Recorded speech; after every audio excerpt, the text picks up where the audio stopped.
ഞാനൊരു ചേറ്റി കിടന്ന മനുഷ്യനാണ്. അപ്പോൾ എല്ലാവരും ഇപ്പം എന്നോട് പറയും ആ ചേറ്റി കിടന്ന മനുഷ്യനെ എങ്ങനെ കൈപിടിച്ച് ഉയർത്തി എന്നുള്ളതാണ്. എനിക്ക് ദൈവം സഹായിച്ച് ഇന്ന് വരെയായിട്ട് ഒരു കുറവും വന്നിട്ടില്ല. ദൈവം എനിക്ക് ആ തക്ക സമയത്ത് എനിക്ക് ഒരുക്കി തരുന്നുണ്ട്. ഇനിയിപ്പോൾ ഏത് രോഗം വന്നാലും എൻ്റെ കർത്താവ് എന്നോട് കൂടിയുണ്ട്. അതാണ് എനിക്ക് ഏറ്റവും വലിയ പ്രത്യാശ.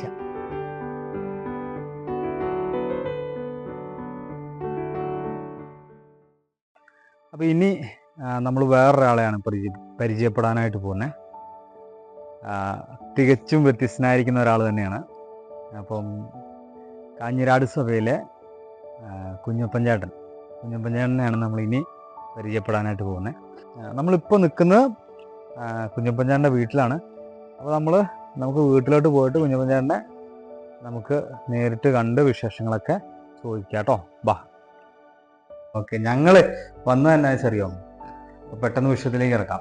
അപ്പോൾ കുഞ്ഞപ്പൻ കുറച്ച് വിശേഷങ്ങളൊക്കെ അറിയാനും കുറച്ച് കാര്യങ്ങളൊക്കെ ചോദിച്ച് മനസ്സിലാക്കാനുണ്ട്. കുറച്ച് ഇൻ്റലിജൻസ് റിപ്പോർട്ട് നമുക്ക് കിട്ടിയ പ്രകാരം കുഞ്ഞപ്പൻ ഒന്ന് വിശദമായി ചോദ്യം ചെയ്യേണ്ടതുണ്ട്. അപ്പോൾ നമുക്ക് പുറത്തെവിടെയെങ്കിലും ഇരുന്നൊന്ന് സംസാരിക്കാം അല്ലേ?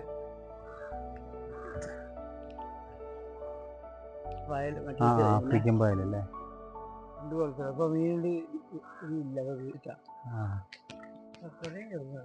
അപ്പൊ കുഞ്ഞപ്പൻ ചേട്ടാ, ഇപ്പൊ ശരിക്കും അസുഖം വന്നിട്ട് എത്ര വർഷമായി? എനിക്ക് 2019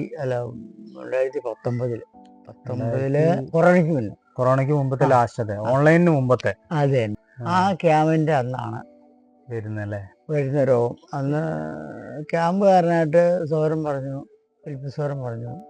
ക്യാമ്പ് കഴിഞ്ഞിട്ട് നമുക്ക് പിറ്റേ ദിവസം മാമ്പറ്റപ്പാന്ന് വേദനയായിട്ടാണ് വന്നത് ചെല്ലുന്നത്. ആദ്യം പോകുന്നത് ശരിക്കും അസുഖത്തിന്റെ പേരെന്തായിരുന്നു?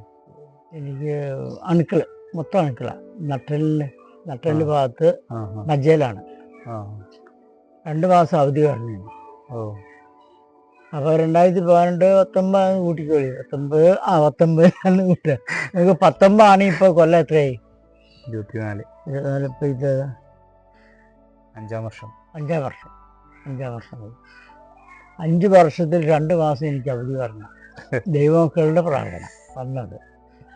പിന്നെ എല്ലാവരുടെയും പ്രാർത്ഥന കൂട്ടായ്മ, മരുന്നിന്റെ അല്ല, നമ്മുടെ നമ്മുടെ ദൈവമക്കളായിട്ടുള്ള. പക്ഷേ ഇതിനു മുമ്പ് തെങ്ങുകയറ്റല്ലായിരുന്നു? അതെ, തെങ്ങുകയറ്റം. എൻ്റെ ആദ്യത്തെ എൻ്റെ പണി എന്ന് പറയുന്നത് തൊഴിൽ തെങ്ങേറ്റ. പഴയ സിക്സ് പാക്ക് ഒക്കെ പോയി അല്ലേ? അത് തന്നെ, അതാണ് പോയി കിട്ടി തെങ്ങേറ്റം. ദിവസം 10-60 തെങ്ങൊക്കെ കയറില്ലായിരുന്നു? 60, ഒരു 30, 40, 35 കയറായിരുന്നു ഒരു ദിവസം. അല്ല, അത് കോഴിക്കോട് പോയിട്ടില്ലേ? ഇവിടെ ആയിരുന്നപ്പോ അതിൽ കൂടുതൽ കയറില്ല. ഇവിടെ 60. ഇവിടെ ഒരു തെങ്ങ് നേരം പൊക്ക് കുറവാണ്. ഞാൻ ഇവിടെ കയറാത്ത തെങ്ങുകളൊന്നുമില്ല. ഇവിടെ എല്ലാം കോഴിക്കോട്.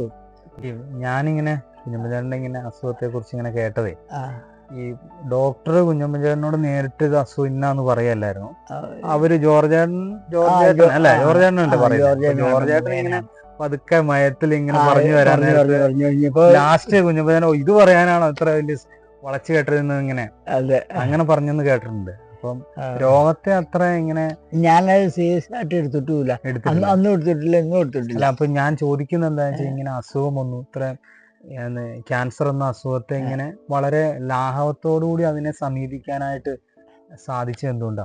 അത് എൻ്റെ മനസ്സിന്റെ ഒരു ധൈര്യം കെട്ടിയാണ്. എൻ്റെ ധൈര്യം എന്ന് പറഞ്ഞാൽ, എനിക്ക് ക്യാൻസറായിട്ട് ഞാനത് മനസ്സിൽ ഉൾക്കൊണ്ടിട്ടുമില്ല. എനിക്കതൊരു വിഷയമായിട്ട് ഞാൻ എടുത്തിട്ടുമില്ലായിരുന്നു. ഇനിയിപ്പോൾ ഏത് രോഗം വന്നാലും എൻ്റെ കർത്താവ് എന്നോട് കൂടിയുണ്ട്. അതാണ് എനിക്ക് ഏറ്റവും വലിയ പ്രത്യാശ. ആ പ്രത്യാശയുടെ ഒരു ബലത്തിലാണ് ഞാൻ നടന്നുകൊണ്ടിരുന്നത്. എനിക്ക് ആ രോഗത്തെ പറ്റി ഒരു ചിന്ത എനിക്കില്ല. കേട്ട് കഴിഞ്ഞപ്പോൾ പുള്ളിക്കാരത്തേക്ക് ഒരു വിഷമം തോന്നി. ഇതാണല്ലോ ജെൻസിനാണ്. അപ്പോൾ ജെൻസിന് ഉടനെ തന്നെ ഫോണിൽ എല്ലായിടത്തേക്കും കൊടുത്തു. ഈ അസുഖാന്ന് പറയുമ്പോൾ ശരിക്കും മനസ്സിന്റെ ഉള്ളിൽ അങ്ങനെ ഒരു പേടിയൊന്നും എനിക്കില്ല. എനിക്ക് നല്ല ധൈര്യം, അന്നും ധൈര്യം. എനിക്ക് ഈ അസുഖം എനിക്കിപ്പോൾ പരിപൂർണ്ണ എനിക്കറിയാം. എൻ്റെ അസുഖത്തെ പറ്റി എനിക്കൊരു ഭയമേ ഇല്ല. ഞാൻ എൻ്റെ ക്രിസ്തുവിനോടുകൂടി പറഞ്ഞ കുറച്ച് പ്രായമാവുന്നവർ ഇരിക്കും എന്നുള്ളൊരു ഉറപ്പ് എനിക്ക് മനസ്സിലുണ്ട്. ഇത് ഈ രോഗമല്ല, ഇത് രോഗം ഞാൻ ചിത്രീകരിച്ചിട്ടില്ല. അപ്പൊ എന്നെക്കാളും വലിയ രോഗികളുണ്ടല്ലോ, വലിയ ആവശ്യത്തെ കിടക്കുന്ന. കഴിഞ്ഞ ദിവസം ഇവിടെ ഇങ്ങനെ കുഞ്ഞപ്പഞ്ചാണ്ടനെ കാണാൻ വേണ്ടി വന്നപ്പോ കുഞ്ഞപ്പഞ്ചാണ്ടനില്ല. അപ്പൊ ഞങ്ങളിങ്ങനെ എവിടെ പോയിന്ന് അടുത്ത അയലക്കത്തൊക്കെ ചോദിച്ചപ്പോ പുള്ളി ഇവിടെ ഇങ്ങനെ പോകുന്ന 5-6 രോഗികളുള്ള അതാണ് ഏറ്റവും വലിയത്. ഞാൻ ആ രോഗിയായിട്ട് ഏത് സമയവും കണ്ട് വർത്താനം പറയും. അവരും എന്നെ കണ്ട് എന്നോട് സ്നേഹം അറിയിക്കും. അപ്പൊ ഞങ്ങൾക്ക് ആ രോഗത്തെ പറ്റി ഇല്ല. 6 രോഗികൾ എന്റെ ഈ ഏരിയയിലുണ്ട്. ഇവരെല്ലാം ധൈര്യം കൊടുക്കും. ഞാൻ അപ്പ അവർക്കും കൊടുക്കും, അവരെനിക്കും തരും. അതാണ് അവര്. അപ്പൊ എന്റെ പിന്നെ ബാക്കിയുള്ള കാര്യം ഞാൻ പറയാൻ തുടങ്ങി കഴിഞ്ഞപ്പോ 6 കൊല്ലമായില്ല, 5 കൊല്ലം കഴിഞ്ഞില്ലേ. ഈ 5 കൊല്ലത്തിന്റെ ഇടയിൽ ഇപ്പൊ എനിക്ക് രോഗമില്ലെന്നല്ല, മരുന്നില്ല. ഇനി ഒരു മരുന്നുമില്ല. ചെക്കപ്പ് പോലും ഉണ്ടോ? ചെക്കപ്പ് ഉണ്ട്, 3 മാസം കൂടുമ്പോൾ ഒരു ചെക്കപ്പ് ഉണ്ട്. ഞാൻ വേറൊരു കാര്യം ചോദിക്കട്ടെ, നമ്മളിങ്ങനെ വളരെ അധ്വാനിച്ച് നമ്മൾ അങ്ങനെ കുടുംബത്തിന്റെ കാര്യങ്ങളും സഭയിലൊക്കെ ഇങ്ങനെ വന്നു, സഭയുടെ കാര്യങ്ങളൊക്കെ അങ്ങനെ പോയിക്കൊണ്ടിരിക്കുന്നു. നമ്മൾ തീരെ പ്രതീക്ഷിക്കാത്തൊരു സമയത്ത് നമുക്ക് ഇങ്ങനെ വളരെ സീരിയസ് ആയിട്ടുള്ളൊരു അസുഖം വരുമ്പോൾ നമുക്ക് എപ്പോഴെങ്കിലും കുഞ്ഞപ്പഞ്ചാണ്ടെങ്കിൽ തോന്നിയിട്ടുണ്ടോ എനിക്ക് എന്തുകൊണ്ട് ഇങ്ങനെ ഒരു അസുഖം വന്നു, അല്ലെങ്കിൽ ദൈവത്തോട് എപ്പോഴെങ്കിലും ഒരു പരാതിയോ അങ്ങനെ എന്തെങ്കിലും തോന്നിയിട്ടുണ്ടോ? ഒന്നുമില്ല, എനിക്ക് അങ്ങനെയുള്ളൊരു പരാതിയേ ഇല്ല. അതാണ് ഏറ്റവും വലിയൊരു അനുഗ്രഹം. അതെന്താ അങ്ങനെ പരാതി? അത് പരാതിയില്ല. എനിക്ക് എൻ്റെ അധ്വാനത്തിനെ പറ്റി എനിക്കൊരു വിഷമോ പ്രയാസങ്ങളോ ഒന്നുമില്ലായിരുന്നു. എനിക്ക് പണിയെടുക്കാത്തതിൻ്റെ ഒരു വിഷമവും പ്രയാസം ഉണ്ടായിരുന്നു. ഡെയിലി ഞാൻ രാവിലെ എണീക്കും പോവും. എനിക്ക് എപ്പോഴും പണിയെടുക്കണമെന്ന് ചിന്ത മാത്രമല്ല. ദൈവത്തോട് എപ്പോഴും അതൊക്കെ ദൈവത്തോട് ചോദ്യം ചോദിക്കുക, എനിക്ക് എന്തുകൊണ്ട് അങ്ങനെ വന്നു എന്നുള്ള ഒരു ധാരണ ഞാൻ അന്നും ചിന്തിക്കാറുണ്ട്. ഞാൻ എൻ്റെ കയ്യിൽ നിന്നുള്ള ഒരു പ്രവൃത്തി, ഒരു ദോഷം എനിക്ക് ഉണ്ടായിട്ടില്ല. പിന്നെ എന്നെ എനിക്കൊരു സാക്ഷി തന്നിരിക്കുന്നതായിരിക്കും, ഒരു വിശ്രമം തന്നതായിരിക്കും. അത് പറഞ്ഞു, മോനെ നീ കുറച്ചാൾ നീ ഭവനത്തിൽ ഒരു സാക്ഷിയായിട്ടിരിക്കുക. ഇപ്പൊ ഇങ്ങനെ നമ്മുടെ ഒഴിവ് സമയങ്ങളൊക്കെ എങ്ങനെയാ? ഒഴിവ് സമയം ഉള്ളപ്പോൾ പകലൊക്കെ ഉണ്ടല്ലോ. പകല് ഞാൻ ഇരുന്ന് ചുമ്മാ ഇങ്ങനെ നേരം കളിയാണ്. നേരം കളിയെന്ന് വെച്ചാൽ വേറെ ഇപ്പോൾ ഒരു പണിയെടുക്കാനോ അങ്ങനെയുള്ള പരിപാടിക്ക് എന്നെ കൊണ്ട് പറ്റുന്നില്ല. എന്ന് വെച്ചാൽ ഈ കാലിൻ്റെ ഈ മരപ്പും കാര്യം വീരൊക്കെ കൊണ്ട് എനിക്ക് കുനിയാനോ അല്ലെങ്കിൽ ഇപ്പോൾ എണീറ്റ് നടക്കാനോ എനിക്ക് പറ്റുന്നില്ല. എണീറ്റ് നടക്കുമ്പോൾ എവിടെയെങ്കിലും വീഴുന്നുള്ളൊരു ഇതുണ്ട്. വീഴുന്നുള്ള ഒരു ബലക്കുറവുണ്ട് എൻ്റെ ശരീരത്തിന് മൊത്തം. ബെൽറ്റ് കെട്ടിയിട്ടുണ്ടോ? ആ ബെൽറ്റ് ഞാൻ അഴിച്ചു വെച്ചേക്കുക. ബെൽറ്റ് ഒരു കെട്ടിക്കൊള്ളുന്ന അഴിക്കരുന്നതാണ്. ആ ബെൽറ്റൊക്കെ അഴിച്ചു വെച്ചേക്കുക. കഴുത്തിൻ്റെ ബെൽറ്റും അരയുടെ ബെൽറ്റും ഉപയോഗിക്കാറില്ല. ഇപ്പൊ ഉപയോഗിക്കരുത്. ആ ബെൽറ്റ് അവിടെ തന്നെ ഉണ്ട്. അപ്പൊ എനിക്ക് ശരീരം ഒന്നും ചെറുതായിട്ടൊന്നും മുറിയിട്ടുണ്ട്. അപ്പൊ ആ മുറുക്കം ഉണ്ടായിക്കൊണ്ടാണ്. അപ്പൊ അത് എണീറ്റ് കിടക്കുമ്പോൾ എനിക്ക് ഒരു വിഷമ. അപ്പൊ അവിടെ കിടക്കണം തോന്നുന്നു. അപ്പൊ എണീറ്റ് കിടക്കുന്നതാണ്. പല്ലും പറയുന്നുണ്ട് ആ സഹോദരൻ എണീറ്റ് കിടക്കുന്നതുകൊണ്ട് അതിന്റെ രഹസ്യം അതാണ്. ഞാനിങ്ങനെ എണീറ്റ് കിടക്കും ദൈവത്തോട് പ്രാർത്ഥിച്ചിട്ട്. അപ്പൊ ഇരുന്ന് കഴിഞ്ഞാൽ പിന്നെ നമുക്ക് അത് വലിയൊരു ബുദ്ധിമുട്ടാണ്. ശരീരം കൊണ്ടേ ക്ഷീണം കൂടും. പിന്നെ നമ്മൾ ഈ ഭക്ഷണം കഴിക്കുന്നതിൻ്റെ ഒരു ക്ഷീണം കൂടും. അപ്പോൾ രാവിലെ എണിച്ചൊന്ന് നടക്കും, കുറച്ചട അവിടെ നിന്ന് കൂടും. ഇങ്ങനെ അസുഖം വന്നു ഇത്ര ഒരു 6 വർഷത്തെ, നേരത്തെ പറഞ്ഞ പോലെ 5-6 വർഷത്തെ. അപ്പം ദൈവം ഈ അസുഖത്തിലൂടെ ചെയ്ത 2-3 നന്മ അല്ലെങ്കിൽ നല്ല കാര്യങ്ങൾ, ദൈവം അനുഗ്രഹിച്ച 2-3 നല്ല കാര്യങ്ങൾ പറയാമോ? ഒന്ന്, എനിക്ക് എൻ്റെ ജീവിതത്തിൽ പറഞ്ഞാൽ എനിക്ക് എൻ്റെ സന്തോഷമാണ് എനിക്ക് ഏറ്റവും വലിയത്. അസുഖം വന്നതിന് ശേഷം അത് അല്ല, ഈ അസുഖം മരണത്തിന് മുമ്പുണ്ട്, അത് കഴിഞ്ഞപ്പോഴും എനിക്ക് സന്തോഷം. എൻ്റെ ചോദ്യം അങ്ങനെയല്ല, ഈ അസുഖം വന്നതിലൂടെ കുഞ്ഞപ്പഞ്ചാണ്ടനുണ്ടായ നന്മകൾ. ഒത്തിരി നന്മകൾ എനിക്ക് ദൈവം സഹായിച്ച് ഇന്ന് വരെയായിട്ട് ഒരു കുറവും വന്നിട്ടില്ല. ദൈവം എനിക്ക് ആ തക്ക സമയത്ത് എനിക്ക് ഒരുക്കി തരുന്നുണ്ട്. ഓരോ കാര്യങ്ങളും, ഒരു ചികിത്സയുടെ കാര്യമായാലും, ഒരു പണത്തിൻ്റെ കാര്യത്തിലായാലും, മറ്റുള്ള കാര്യത്തിൽ, എന്ത് കാര്യത്തിലാണെങ്കിലും എന്നെ മനുഷ്യന്മാരെ ഒത്തിരി എന്നെ സ്നേഹിക്കുന്നുണ്ട്.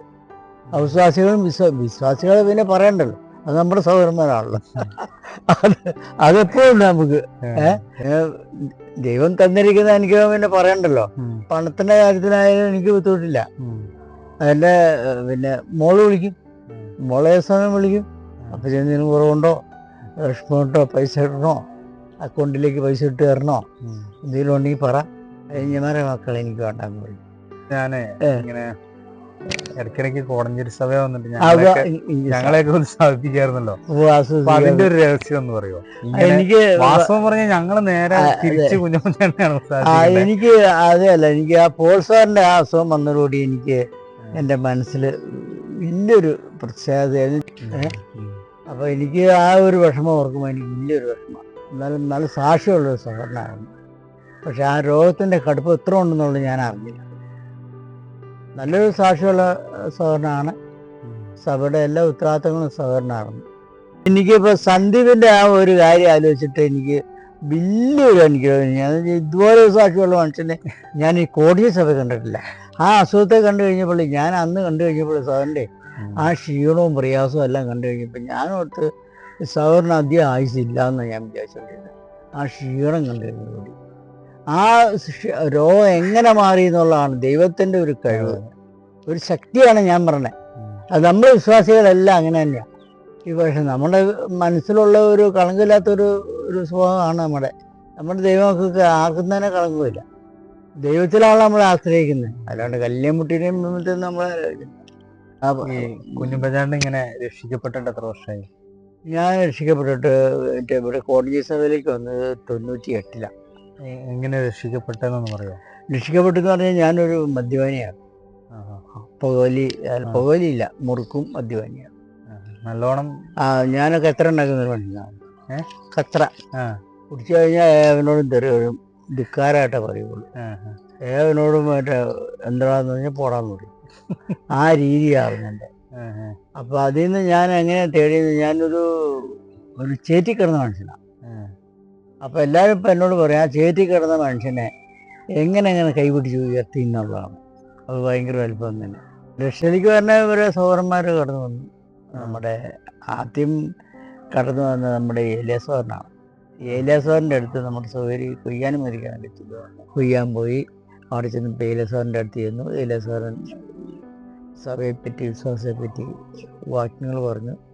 അങ്ങനെ അത് കേട്ടു. അപ്പോൾ പാൽസോറിന് അവിടെ വന്നു. പാൽസോറിനെ വന്നു കഴിഞ്ഞപ്പോൾ എന്നെയും വിളിച്ചു, എൻ്റെ ഭവനത്തിൽ വന്നു.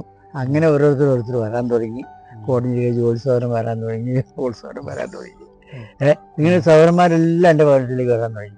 അപ്പോൾ അങ്ങനെ വന്ന് ഈ വിശ്വാസം കേട്ട് പാൽസോറിന് മിക്കവാറും വരും. ഏത് വർഷത്തിലാണ്? അത് 98. 98 പോലെ.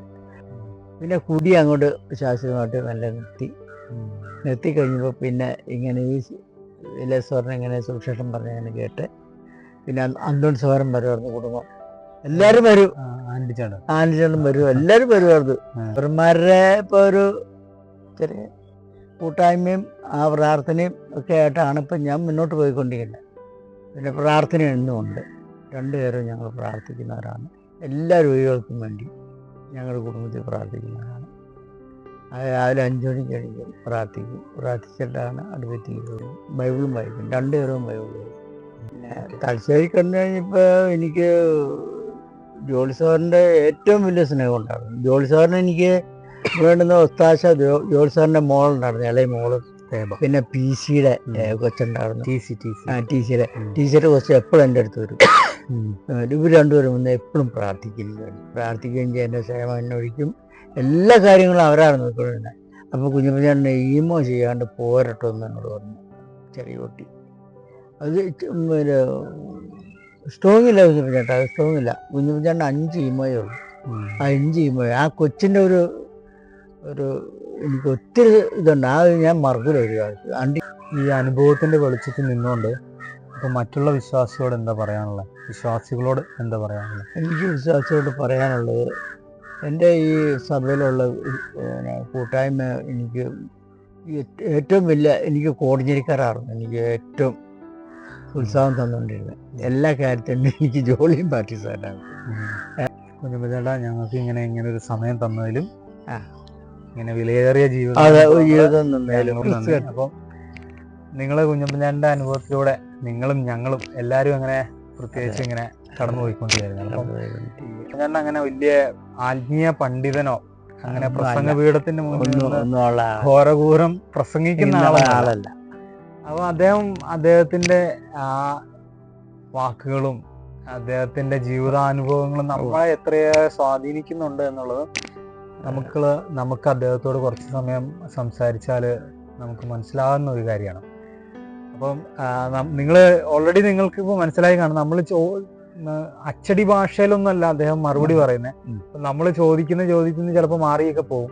പക്ഷെ എങ്കിലും അദ്ദേഹത്തിൻ്റെ ജീവിതാനുഭവങ്ങൾ എപ്പോഴും അത് നമ്മളെ സംബന്ധിച്ചോളം വിലയേറിയതും നമ്മളെ സംബന്ധിച്ചോളം നമ്മുടെ ജീവിതത്തിന് മുമ്പോട്ടുള്ള യാത്രയിൽ നമുക്ക് ഏറെ മാർഗദർശിയായിട്ടുള്ള ഒരു ജീവിതാനുഭവം തന്നെയാണ്. അതിൽ യാതൊരു സംശയമില്ല.